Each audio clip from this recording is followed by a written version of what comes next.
Okay, here we are with a common 1911 debates video. Now, if you're relatively new to the 1911 world, you'll be hearing some of these debates if you haven't already. I want to clarify that some of the topics that we're going to discuss here come from my personal observations and experiences. It comes from my training and my opinions, okay? Thus, I am not going to engage in a debate on these topics on this video. This video is meant to inform you of some of these debates, and I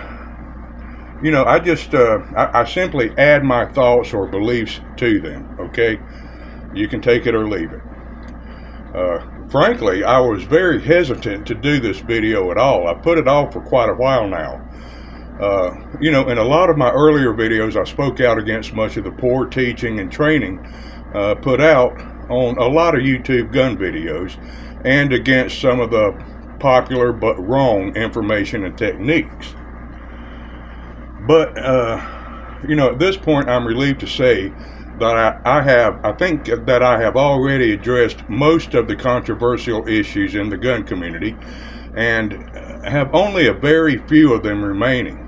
Now, I don't like to produce a video that I know will be controversial simply because, I'm sick of having to deal with arguments brought forth by those who, read a lot of online forums or blogs, or mistakenly believe that their video games, their competitive matches, or their square range experience somehow qualifies them as an expert. Now, I do have plenty of experience with 1911s, but I don't claim to be an expert. I'm not an expert on these at all. So I'm just going to make you aware of these debates that have been going on for quite some time, and some still are continuing. And I'll just simply add my perspective and opinion, so you can draw your own conclusions at the end of it. Okay? All right. So why don't we go ahead and jump into it now with and I'll try to throw up some pictures where appropriate, because there's some of these things I don't have. Let's talk about full-length guide rods. Now, personally, I don't really know why this topic is worthy of debating, but apparently it still is. Full-length guide rods, versus the standard short GI, recoil spring assembly. That's been a big debate among 1911 fans for, decades now, and it still continues a little bit today. Although most people now agree that the full-length guide rod is of no real benefit, the proponents of the full-length guide rods seem to always say that it prevents the spring from binding. Well, I don't give any credence to this claim at all, since I've never once seen the recoil spring bind in any way when using the standard GI model recoil spring assembly with the short guide, either in my own 1911 pistols or with those belonging to my fellow IDPA and CPSL competitors. Now, I'm also not aware of any reports from U.S. soldiers over the past 100 plus years concerning recoil springs kinking and binding. Now, all right, perhaps there are limited circumstances when that can possibly happen, but I'm just saying that I've never seen it happen, and I don't know of anyone else, including veterans, who has seen it happen either. So I kind of feel like the chances of it happening are very remote, and especially to the point of it causing any problems. The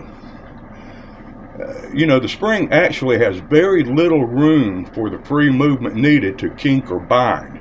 But, just for the sake of arguments, let us say that these springs do actually kink or bind. Well, then the question is, to what degree do they kink or bind? Is it enough to cause stoppages? Because I just don't buy that.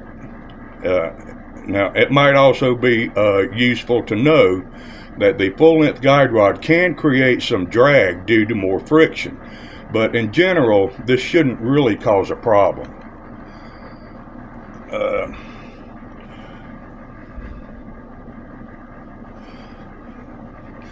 There are also those that claim that the full-length guide rod adds a slight amount of weight to the gun, which may dampen recoil or felt recoil for some people.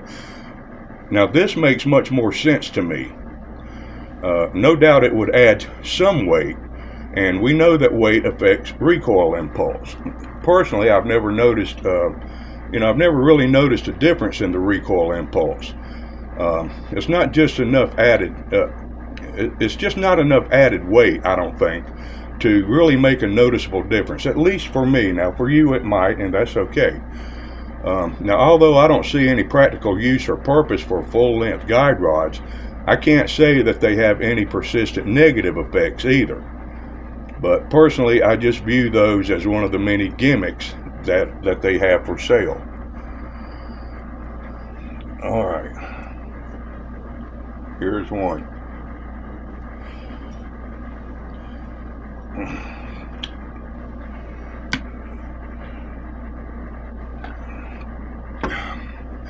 What's the first thing most people do when they pick up a new 1911?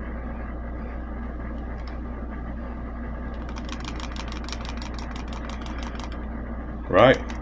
They always give it the old obligatory shake or the rattle test. Fellas, listen. I'm not going to get into a debate on this, since debates are for opinions. You cannot debate a fact, and here is a fact. The majority of gun owners have been taught to believe that a tight frame to slide fit equates directly to good accuracy. This is totally false. A tight fit between the frame and the slide only contributes 3 to 5% at most towards its accuracy, and such close tolerances can cause reliability to significantly suffer. Any competent, formally trained gunsmith can verify that. So a tight gun with little tolerance will also require more cleaning more often, since there's virtually no way for the fouling or debris to escape. It can only build up quickly and cause malfunctions sooner. All of this to gain less than 5% in accuracy. That is not an acceptable trade-off. A loose tolerance 1911 can still be very accurate, because even a loose fitting slide will return the barrel to exactly the same place each time it comes into battery and locks up. So your accuracy will not change, and it will be much more reliable. Hearing some rattle between the frame and slide is something you want to hear in a 1911. The loose tolerances greatly help in reliability by giving debris and particulate matter the room it needs to clear certain channels and other areas while shooting, so you won't clog up and choke. What does contribute greatly to accuracy is the barrel lockup, meaning the top interlocking barrel cams here and the barrel bushing. All right, barrel bushing that locks the barrel in place under spring pressure once the gun is in full battery. That's what determines accuracy. How loose or tight the slide is to the frame does not really factor into it enough to even include it in conversations concerning accuracy. That myth was started with gunsmiths and custom gun builders, and has been floating around for decades, and gunsmiths are still making a ton of money from this myth by tightening the slide for better accuracy, which is why they won't tell you what I just told you. It's simply a money-making scheme, all about that dollar. All right, now let's quickly go on with shot buffs. I don't have any, so I'll have to throw up a picture for you.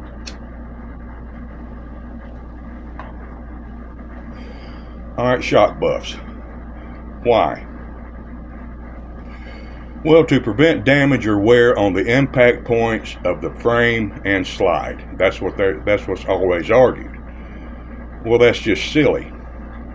In recoil, the slide moves rearward and is stopped by the slide's lower flange edge. This edge right here, when you take the slide off, that edge, that flat edge, is stopped by an impact abutment right here, just in front of the slide stop cross pin. And it's got your recoil spring guide in it, and the edge of that frame hits hits the recoil guide base. All right, and that's just right in front of the slide stop cross pins, right here. Okay. Those components are specifically designed to take hard impacts. In reality, the impact is not very violent anyway. Now, while you will see evidence of this impact between these three contacting surfaces, you won't see any damage to any part of a high quality 1911 that's made within manufacturer's specs. So a shock buffer really serves no significant purpose. It offers no real advantages. High quality semi-autos simply do not batter themselves into oblivion the way we are taught to believe. If a 1911 can somehow batter itself so violently, I wonder how all of those 1911s from World War I and World War II are able to still operate and function trouble-free to this day. You'll see no serious battering signs on those old pistols. Now, if those old guns didn't get damaged by this constant violent battering, like everyone believes happens, why do you believe that modern 1911s will? And quite frankly, I've never seen any sort of battering on the frame or the slide of any quality 1911, a Glock, a Springfield, a Smith & Wesson, a Ruger, and so forth. Now, however, many people say that they feel less recoil impulse when using these items. Now, that could very well be true, but I've, again, never noticed a difference. Using a shock buffer, you might notice a few malfunctions, though, primarily failure to eject, which is attributable to short stroking. The short stroking of the slide during its rearward movement, since the 1/10 inch thickness of the buffer naturally creates an offset of 1/10 of an inch, right? On the other hand, and to be fair, I've also seen many 1911s run perfectly fine while using them. Note that on the Wilson Combat site, it is recommended that these buffers are to be used only in full-size 5-inch or 6-inch 1911s. Now again, you can use them if it makes you feel better, but in my opinion, there's no legitimate use for them. I just think these are solutions to problems that never existed. Long live that mighty dollar. You know what I'm saying. All right. And here's another one. Actually, okay. The half cock notch. All right, let me get this misconception cleared up. And I just know that some basement-dwelling keyboard commando is going to want to argue with me. The half cock feature of the hammer, all right, is not to be used as a safe carry mode.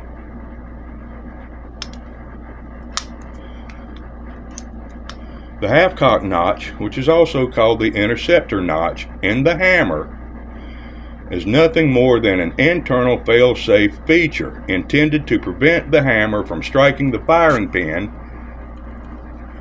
should the sear accidentally bounce or jump from the cocking notch, or if the hammer slips from being manually lowered from the fully cocked position, assuming of course the trigger is not engaged.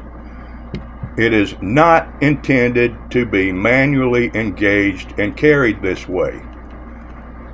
Now, this is not merely my personal opinion. It is in Colt's official literature.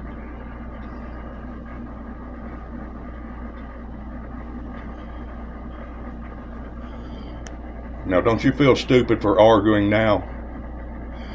Furthermore, you cannot use the thumb safety during the half-cock condition, nor can you pull the trigger to release the hammer. Instead, carry it hammer down on an empty chamber if you wish, then rack the slide to load it, or carry it chamber loaded with the hammer fully cocked and the thumb safety engaged. Alright, known as the cocked and locked, or condition 1, which is by far the safest and most recommended way to carry it.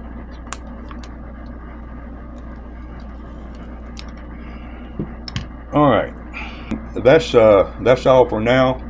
On most of the 1911 debates, there is one final hotly debated topic still going on involving the 1911 and many other pistols, but I'll need to dedicate an entire video to that one so I can explain some mechanical and functional details. So keep watching for that video to be released. And, thanks for watching.